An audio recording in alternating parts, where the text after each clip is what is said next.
Thank you. The fourth estate, we are in December, the last month of the year. We felt that it was good to bring you along to one, have a summation of the year, and two, to have pointers as to where we are going.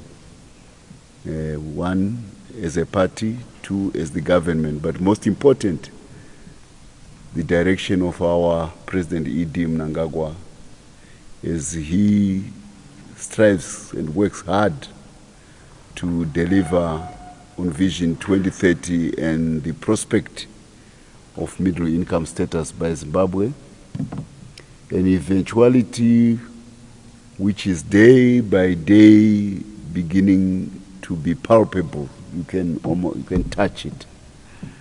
So the President has had a good year.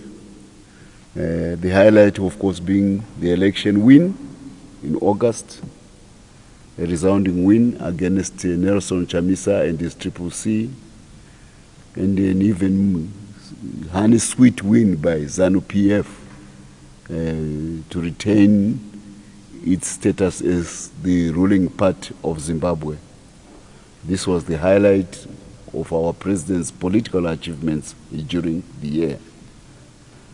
Subsequent that, we had a very successful party conference in Gweru, which focused solely, if not mainly, on the economic prospects of Zimbabwe, which will be the main subject of my attention today, because it reflects the adage that nothing succeeds like success. Nothing succeeds like success. And the story of President Mnangagwa in terms of economic performance for Zimbabwe is a story of success on a scale and on a scope which Africa has never known. It's said that there are toxists in the Zimbabwe national body politic, toxists, and I met some of them during my sojourn at the CEO executive conference in Victoria last month. There are toxists, naysayers, doomsayers, who never want to see the reality of this economy, even when it is hitting them like a bolt of lightning. They don't want to see it, and they continue to preach a negative message about how Zimbabwe is performing economically, trying to blindside the whole population into following willy-nilly their toxic message. The President is delivering palpable economic tangibles to the Zimbabwe people. Every other day, you are seeing the President cutting ribbons on projects of all hue and color.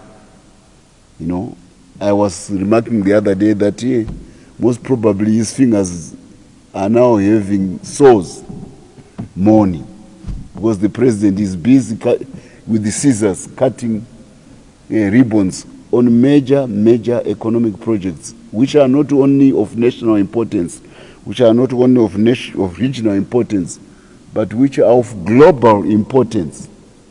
And still people don't want to see that. Why? Because if a steel plant is built by the Chinese, it doesn't exist. Even when the company which is building it is the largest in the world. When 6 billionaires land in Zimbabwe to do lithium, the top billionaires of the whole world land in Zimbabwe, and they start mines and start lithium carbonate plants to supply Volkswagen, Tesla, Toyota, Nissan, Ford, Citroen, Peugeot, a PSA.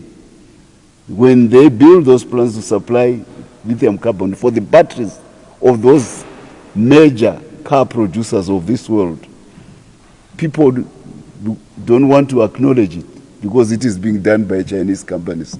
So it doesn't exist. This is when the billionaires are exploiting the fifth largest resource of rock lithium in the world, which is in Zimbabwe. We are the 5th in terms of resources. We bring companies, billionaire companies, to do that. That's what the president has done. He has looked at the resources of Zimbabwe and started identifying the most competent technological partners, the most competent productive companies in those fields, and is bringing them to Zimbabwe, because the resource of Zimbabwe is commensurate to the capacity of global scale companies. That's why they are here. But our toxists, who are used to the post-colonial Rhodesian economy, they can't fathom the scope and scale of what the president is doing. It's sad about those people, but we in Zanu PF and the people of Zimbabwe, we are seeing an economy which is pumping. Look at the vehicles on the road. Look at the service stations which are being built. Look at the construction which is being done in this country, not on a scale which is ever in the history of this country. Look at the hotels. They are all full of business people coming to Zimbabwe. Word has gone around that Zimbabwe is the best place to be if you are an investor. Look at our president being lionized in Dubai. He is being lionized by top business people of the world. He goes he gets invited by the country with the largest sovereign wealth fund in the world, Saudi Arabia. He gets invited to an Arab summit because the Saudis are seeing something about Zimbabwe which our toxists are not seeing. If it was the Chinese, then they would say, well, they are traditional friends of Zanu PF. But these are new players, new kids on the block in terms of investment. They are all paying attention to what our president is doing in this country. And we have these toxists who are claiming to be pundits of investment when actually they are just downright ignoramuses who are blind to what is going on on the stage of Zimbabwe. We have even the British. They are eating out of Zimbabwe, the palms of Zimbabwe. They are excited about what they are doing. Their ambassador Pete Vowles, he's coming here with a bullish message about Zimbabwe and where it is going, even with the former colonial power. Now, this was the country which was the main source of bad news about Zimbabwe. They are bullish about Zimbabwe. Look at the frequency of meetings which we are now having with the British. People don't meet frequently unless there's something good which is going on. People who are quarreling, they don't. So the president has really been in London several times, and each time the British are getting a chance to meet Zimbabwe as president, they are seizing that chance. We had Andrew Mitchell meeting again the president just a few days ago in Dubai. This is a vote from the country which sponsored the money for the formation of the opposition in Zimbabwe in 2000. What does it mean? They are moving to a new page about Zimbabwe, a new page, a bullish new page about London-Harare relations. Now we have these people who are a product of a bygone era when the relations were not too good.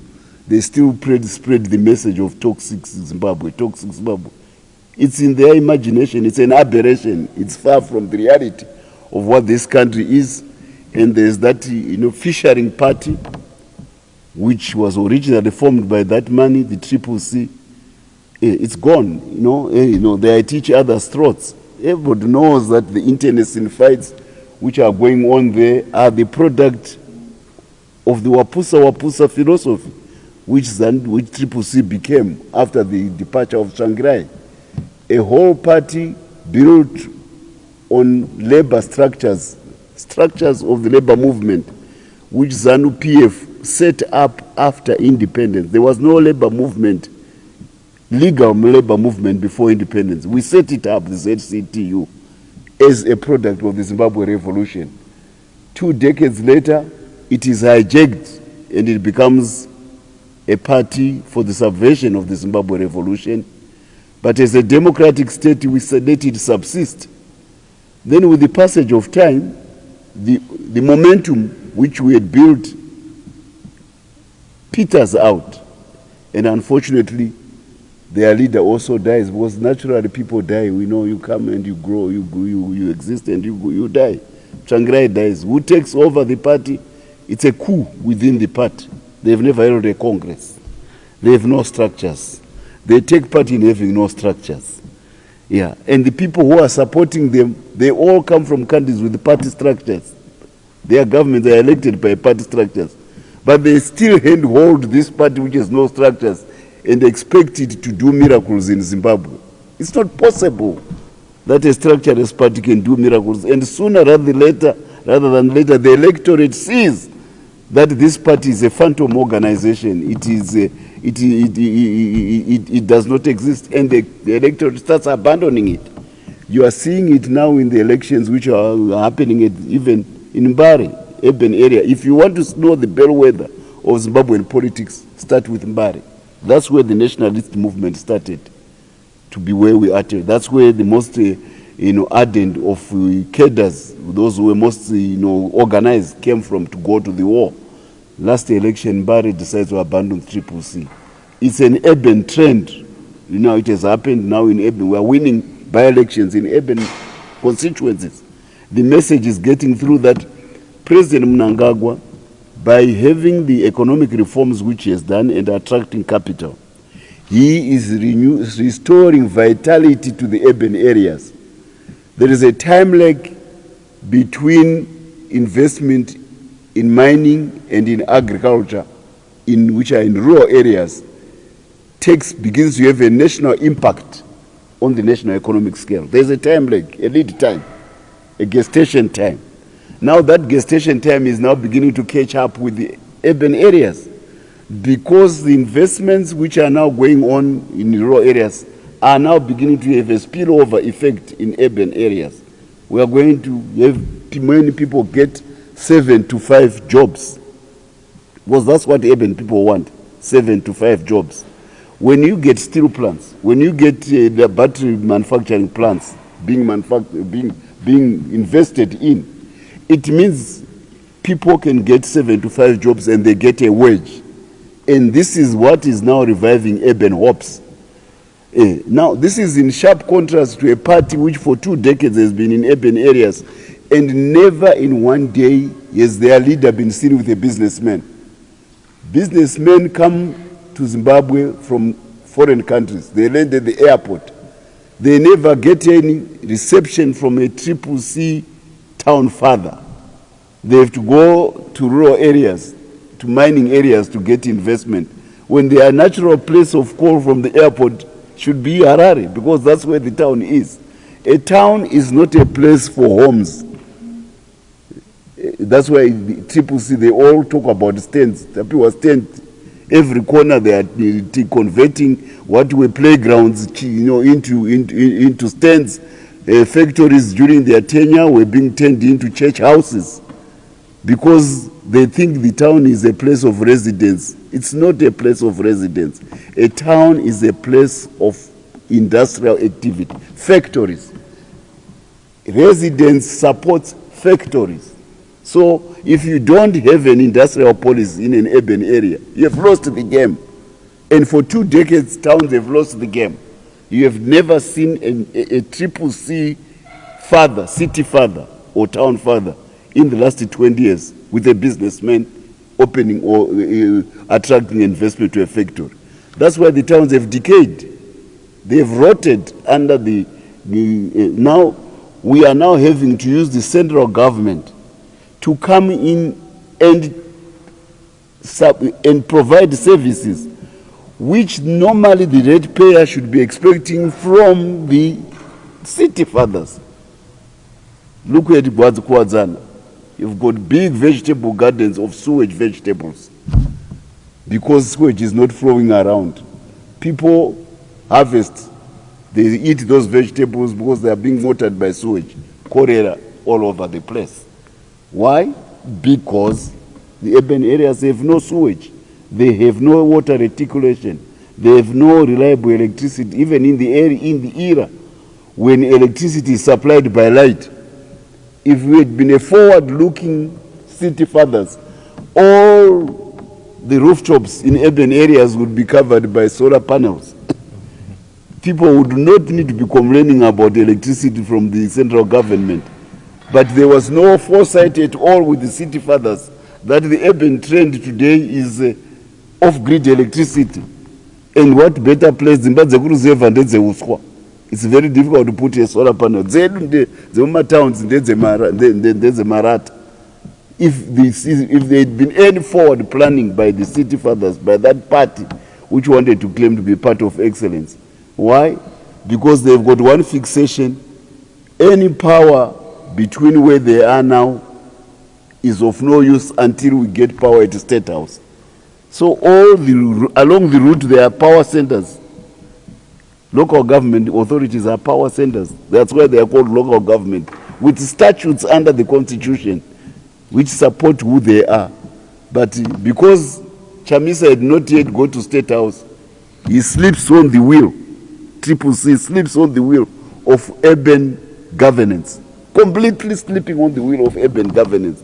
Because takamirira chinhu chikuru. Chikuru ku State House. Zviri murodha zvina basa. Now what is the result? Urban decay. Now it is being revived by what Zanu PF is doing, because the amount of investment in mining, in agriculture, is going to create resources which are now attracting capital on a scale, big scale, which are now, so Zanu PF will be at the airport very soon.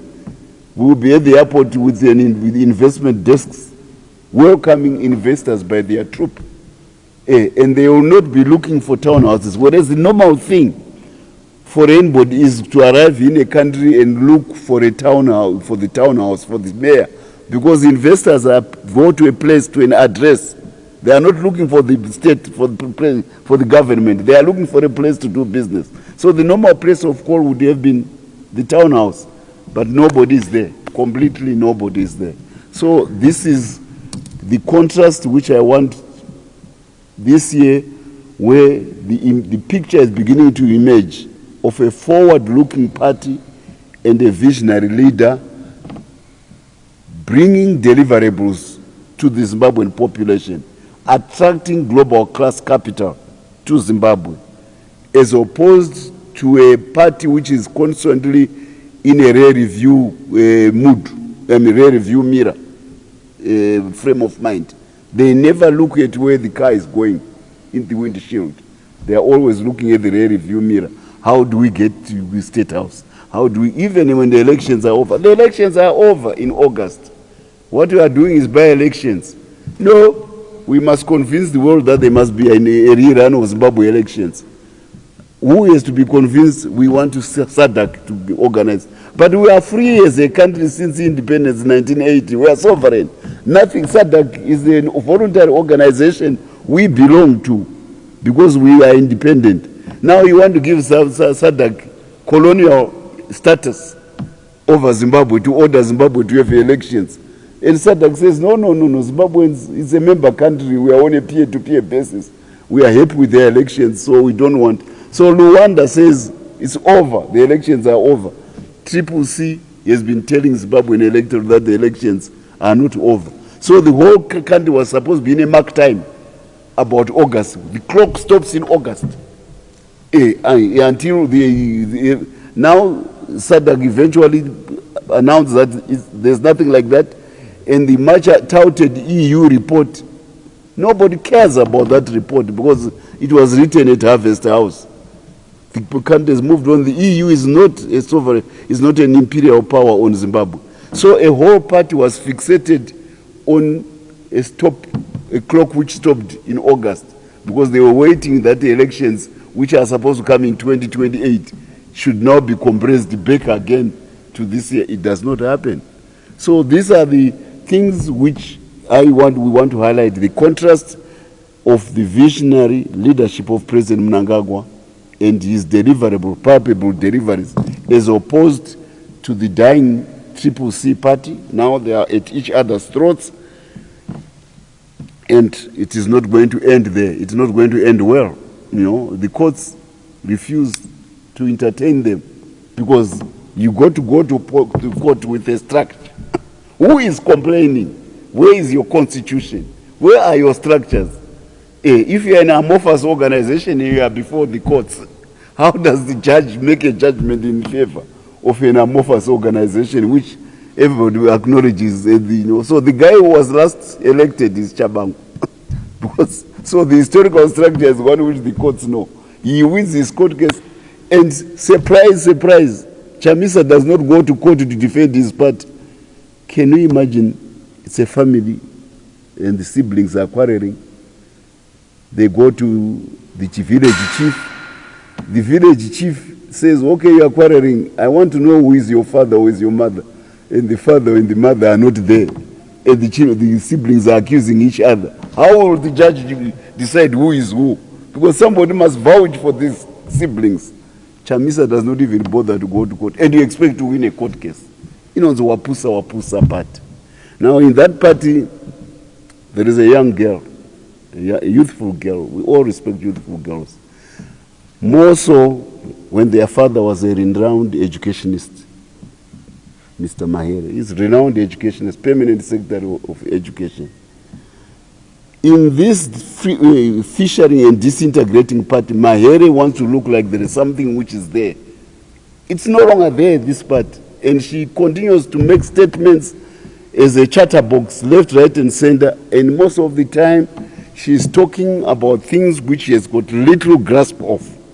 She reads, she can't grasp, she can't comprehend, she can't apprehend. She talks about the budget. She's a lawyer. I wanted to be a lawyer in my life. And later on, I became a financier. Later on, became a telecommunications specialist.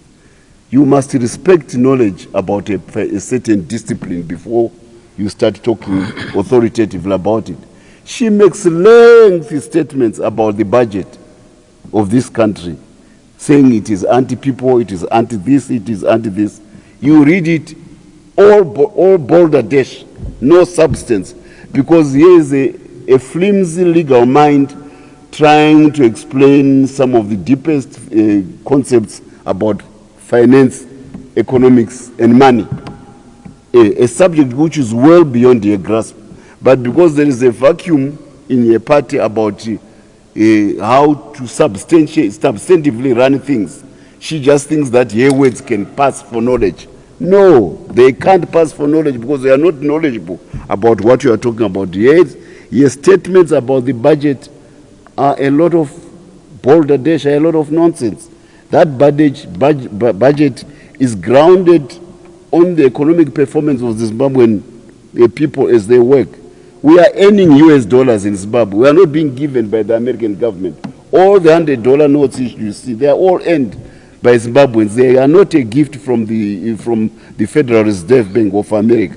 This is the basis on which the Minister of Finance and the Governor of Central Bank have presented the budget of Zimbabwe.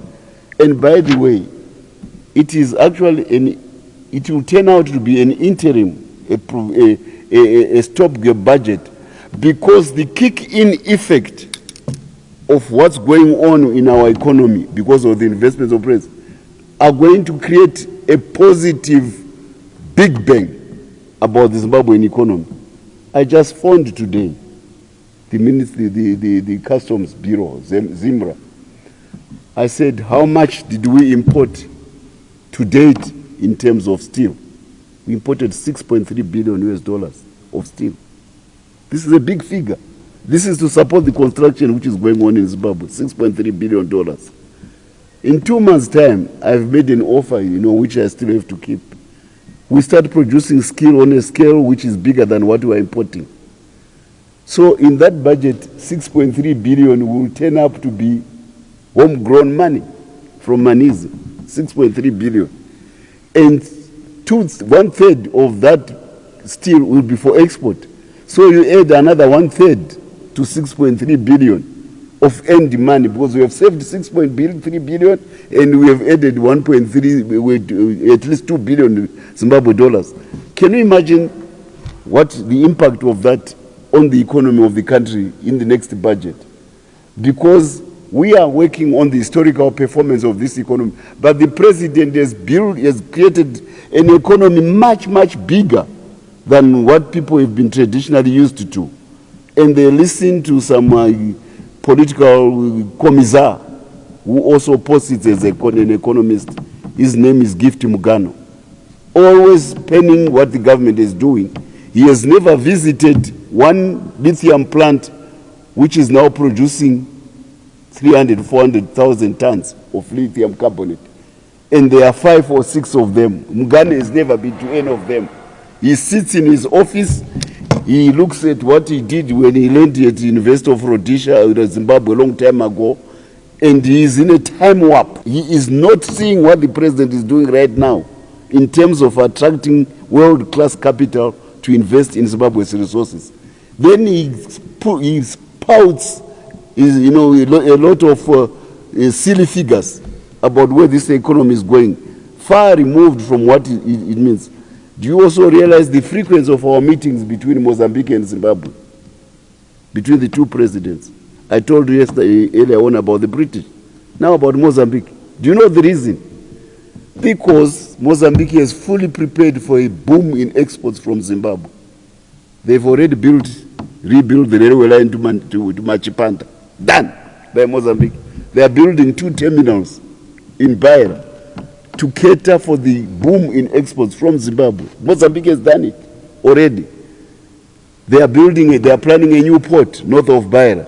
All of it based on the prospect of Zimbabwe coming back as the hinterland of Mozambique, the economic hinterland of Mozambique.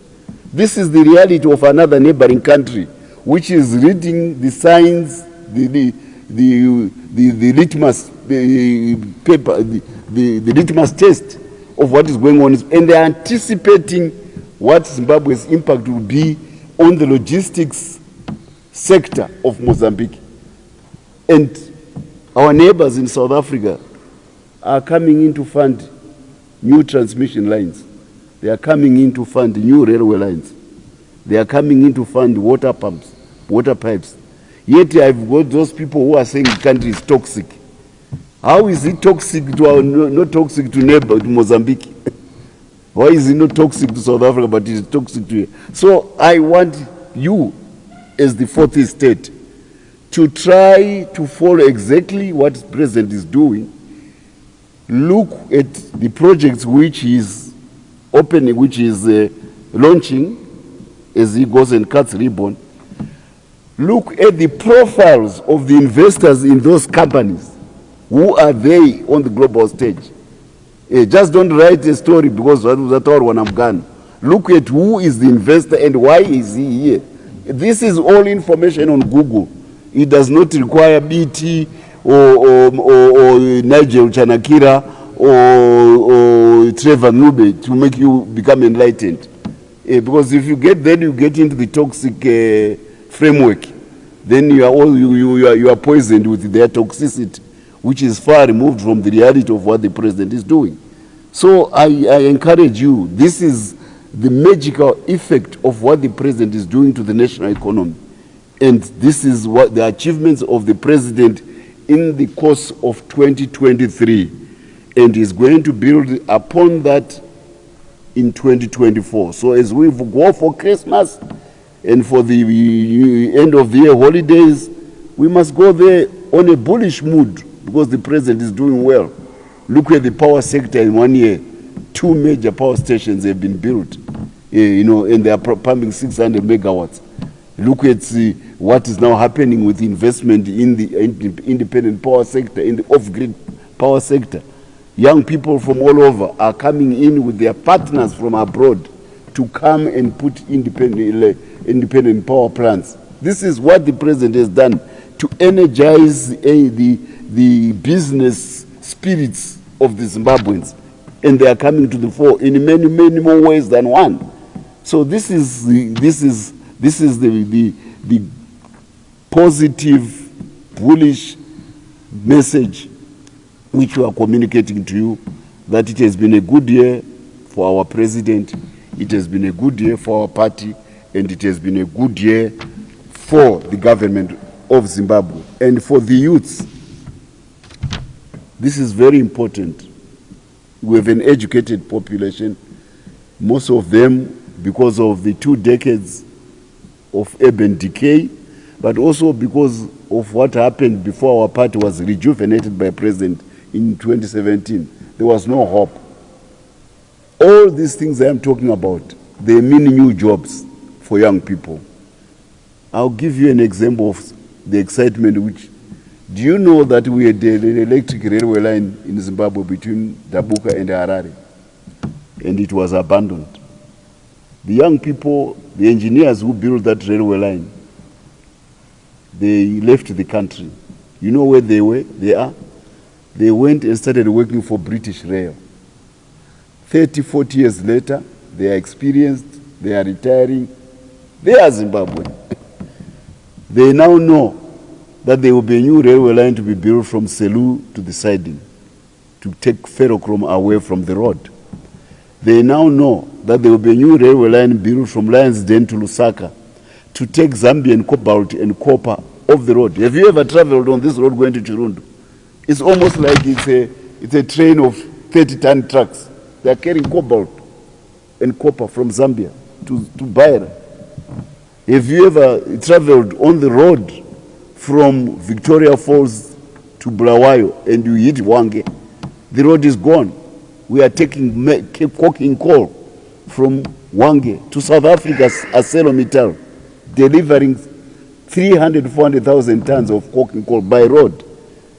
Do you realize that we will need a railway line between Manize and Mvuma? Do you realize we need a railway line between Mvuma and Nyazura to carry steel? Do you realize we need a railway line from Mashingo to Rutenga to deliver steel to South Africa and to Maputo? These are the things which make the two leaders meet more often. You understand? And those young engineers, now seasoned, they are now looking at coming back home with the experience which they get over the years to come and give Zimbabwe a logistical network to support all this regional traffic, all this internal traffic. And people don't see hope in that. I'm saying to young people, don't be misled. What's happening in this economy will have a big impact on who you are, and put your mind in the proper frame of thinking. Because you will be hit by lightning and then you say, Zvabvane kupi. Amnangagwa, varikuita mashura. Nezviri kuitwa economy. And we need our young people to be properly psyched to understand where we are going. These will be top-notch jobs which will cater for our diaspora, which will cater for our educated young people at home, which will also cater. And have you seen the return of the white diaspora into the country? And where title deeds exist, the white diaspora is coming back from the 70s and from the 80s. All of them, they are destroying the one house which the family left in the 1970s and 80s. They are building 6 to 7 detached houses, 6 for rent, 1 for the family. This is our white. It will go to Northern to Borodale. To Borodale on Saturday. You would think you are in North London, because our white population is identifying once again with home. And this is happening with our diaspora, the black diaspora from the 2000.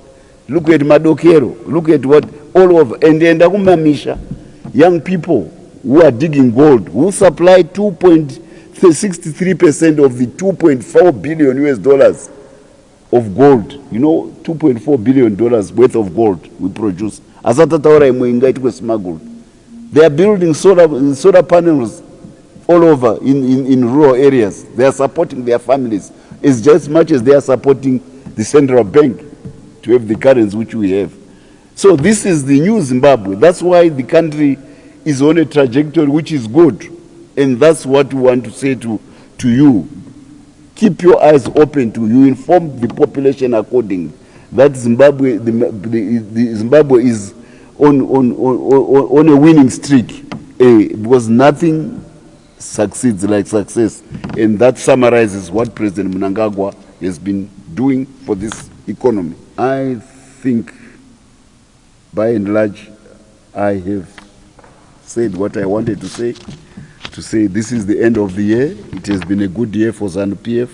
It has been a good year for the government of Zimbabwe. It has been a good year for the people of Zimbabwe.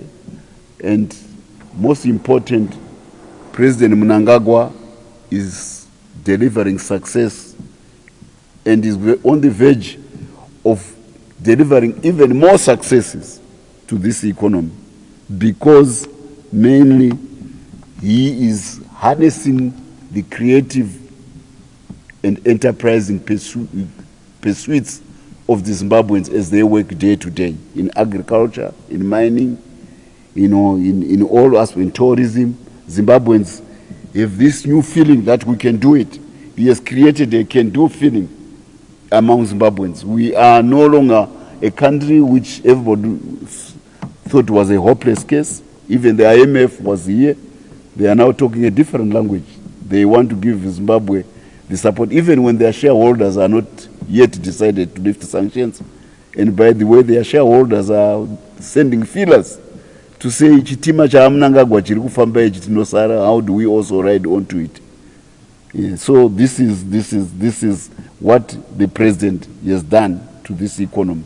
A can-do spirit is again a caught hold of Zimbabweans, and we are going to do what Africa has never done. And the prospect of a middle-income status country is getting closer and closer, probably will be there before 2030. And we are very happy that the electorate in urban areas is beginning to cotton on to what Zanu PF is doing. That's why we are delivering by-election victories at local government level. We think that as more elections come, because of the infighting within CCC, we are going to score more victories. We are not the ones who occasioned the by-elections. So those who want to peddle the notion that it's because Zanu PF wants 2/3 majority, we don't need 2/3 majority to run the country. We don't. And we don't need to change the constitution for a third term of our president. There are people who create problems within their party. The consequences reach to parliament. Then they want to ascribe the results of their consequences to Zanu PF. No. Chickens come home to roost. Your party is disorganized. You cause the elections. Don't try to get an explanation as to why elections are happening in Zanu PF. And because the electorate is seeing that you are disorganized, you are continuously losing by-elections, even in urban areas, which were their stronghold. This should be a writing on the wall to CCC that their days are numbered. And by the way, I want to end on this note.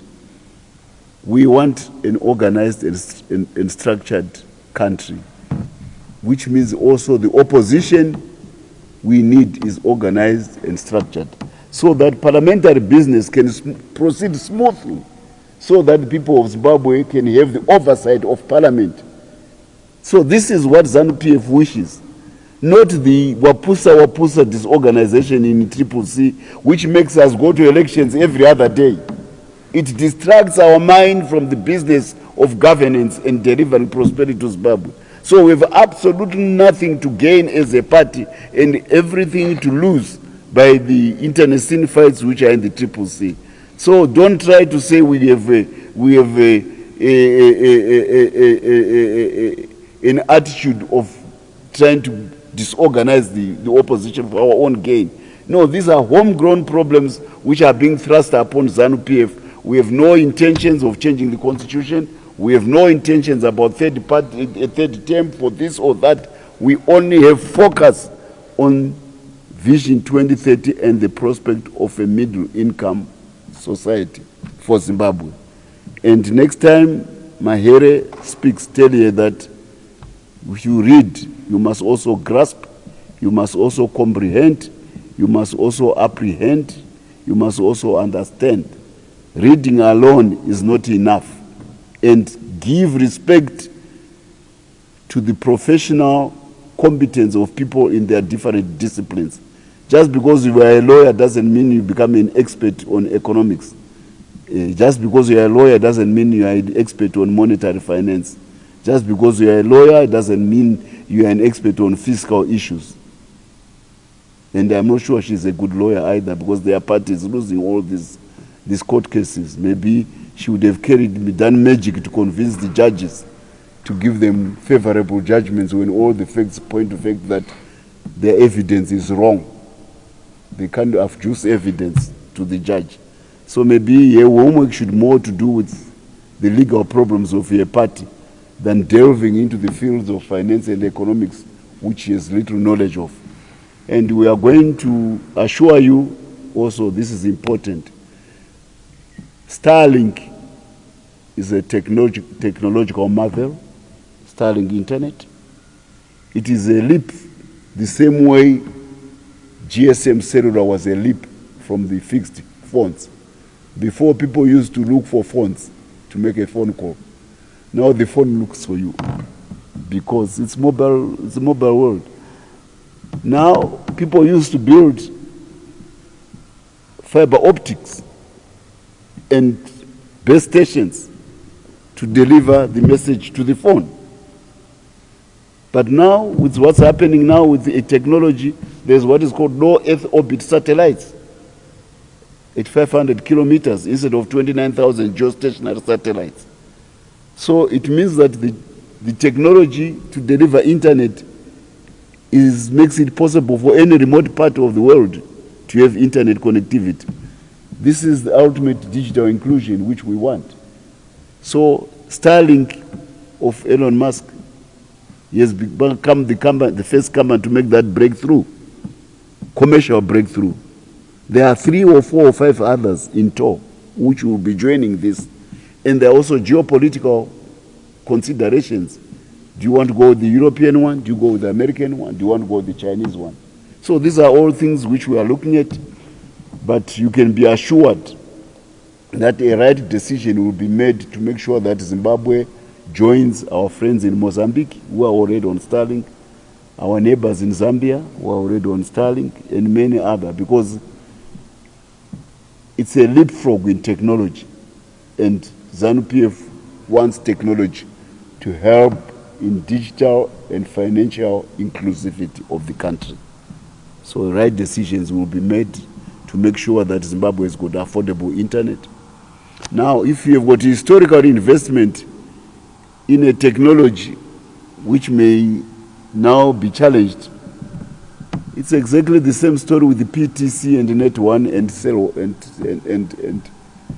and no, we cannot stop the country's march of progress because there are legacy people with legacy investments with technology which may yet to be amortized. Because technology is leapfrogged, we go to the next stage.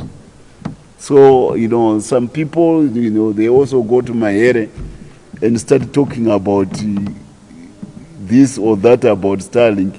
They are trying to protect legal legacy technology which have been bypassed or leapfrogged by new technologies. The Zimbabwe government caters only for what are the needs of the Zimbabwe population. Delivery of services at lowest cost. That's what we want. So we'll find ways of making sure that we join the technology bandwagon in terms of digital satellite internet or satellite digital internet. I thank you. Do we have any questions?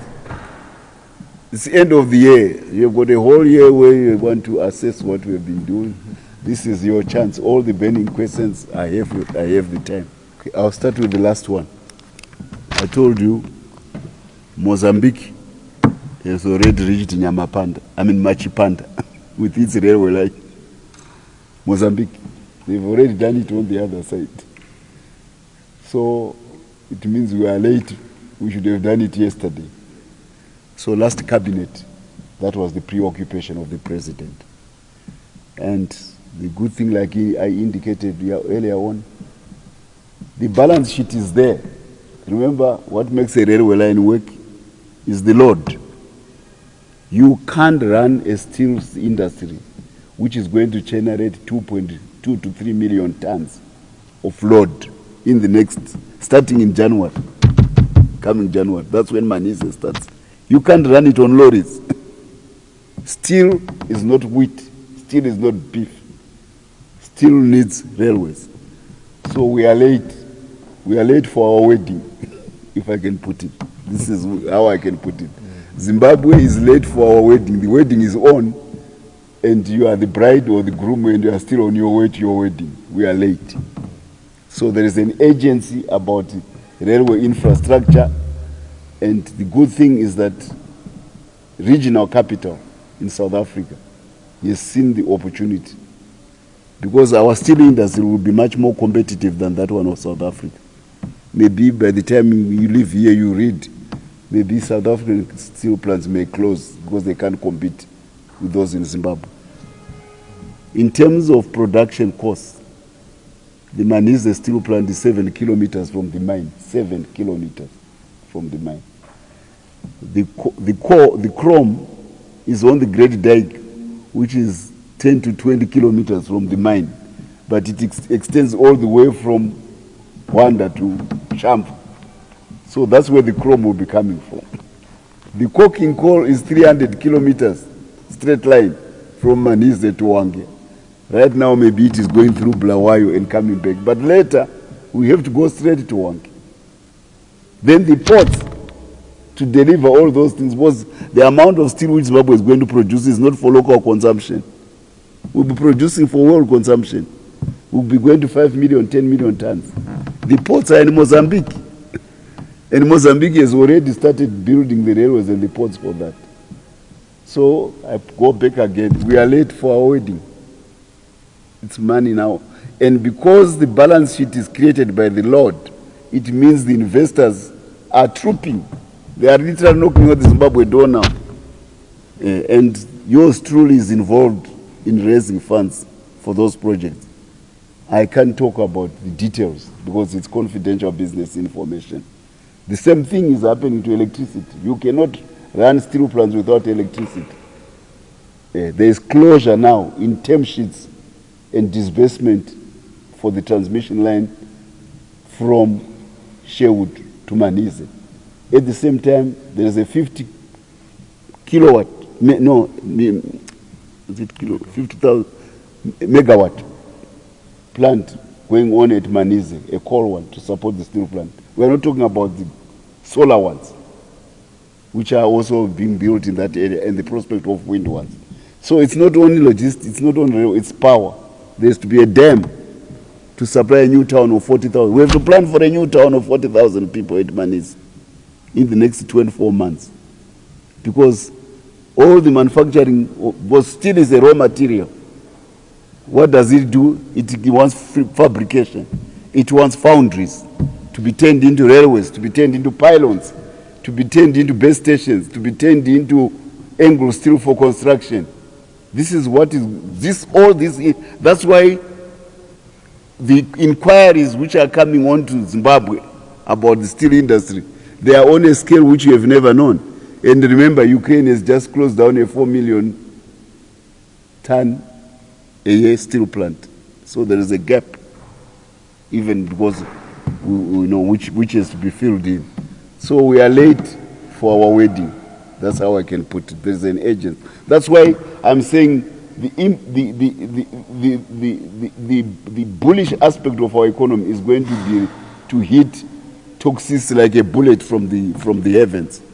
The toxins which I'm talking of, the economic toxins and business toxins, they are going to be hit by a bullet from the heavens, from God, as this economy gets into new gear. Yes, we are having frequent, the president went to the coronation of Prince Charles to become the King of England. The president was back again. I think it was for when he met Andrew Mitchell with another meeting in London. Now they met again in Dubai, I can tell you the vibe is good. The British cannot wait for Zimbabwe to be back in the Commonwealth. And I had a good meeting with the British ambassador just over a week ago. The chemistry is good. The chemistry is very good. It's right in the spirit of the president. We are enemies to none and friend to all. And the British have taken it in stride. We have a lot of historical angst, umbrages with them, but we cannot stop grasping the future because there's so much which is going on, which can go on between the two countries, simply because of the fate of entwinement of history and culture and language between the two countries. So it's a wholesome arrangement, it's a virtuous thing, and we are happy about it. You can ask even the British ambassador to confirm what I'm saying. It's mutual. It's a mutual, virtuous engagement. It's not something like one side is craving for it. And I can assure you, it is creating no joy to the part of toxists and pessimists, which is called CCC. Wapusa is in problem. Wapusa and ambiguous. What is called strategic ambiguity? You see, if you are strategically ambiguous, you got to convince the enemy that you are strategically ambiguous so that you win. The moment strategic ambiguity begins backfires on you, boomerangs on you, then you are meat, because now they are the strategically ambiguous themselves. They are the victim of chickens come home to roost. Strategic ambiguity is striking right at the source in CCC. So there's total confusion there. And we don't cherish it because we would rather prefer an organized and structured opposition for the progress of the country. This is genuine sentiment from Zanu PF, from our president. Yeah. If they want, maybe we should go and tell. They can invite us because we are ardent party builders by nature. Maybe they can come and we learn from each other. But the starting point is, can they just say, Chamisa send a word to the president that congratulations, you won the 23 August elections. Those magic words would really open a lot of vistas. Congratulations, Mr. President, you won the elections, I lost. Then we can start talking from there. But the MPs have already done it. They're in Mount Hamden. They accepted their win. So, you know, if these MPs can accept, you also should accept. A tag team of a wife and a husband gets engaged in a contest, in a competition. The husband wins, the wife loses, or either versa. Then one says she won, the other one says he lost. It doesn't work. You know, you're a tag team. If one wins, you must accept that she won. If the other one lost, you must accept that also. If you lost, then you must accept that. Because it was the same race, the same competition. But somehow, CCC want to cherry pick their wins and their losses. It doesn't work. It was one race. I want to emphasize, it is not the duty of the central government to provide services in urban areas. It is the duty of the local government. But now, because of the ineptitude of the local government, the central government is having to intervene. Because we cannot tolerate cholera stalking Zimbabwe. We cannot tolerate my poor roads because they have got as much a right to enjoy Zimbabwe's prosperity as those in rural areas where things are being run properly by Zanu PF. So there will be a lot of interventionist policy by the central government in local areas. If need be, we may use the statutes to intervene to make sure that the towns can cater for the investment we are talking about. We cannot have towns which cannot cater for the investment which are coming in. Makamba no uya muno wachida kuvaka mafactory. Onza hapana mvura, hapana road, hapana chi. So we will have an interventionist policy in urban areas to make sure that they catch up with the mood of Zanu PF and President E.D. Mnangagwa in terms of development goals. We will not let like a daisical or indeed absent performance by the CCC town administrations, town fathers, pull Zimbabwe down. We will not allow it. I think.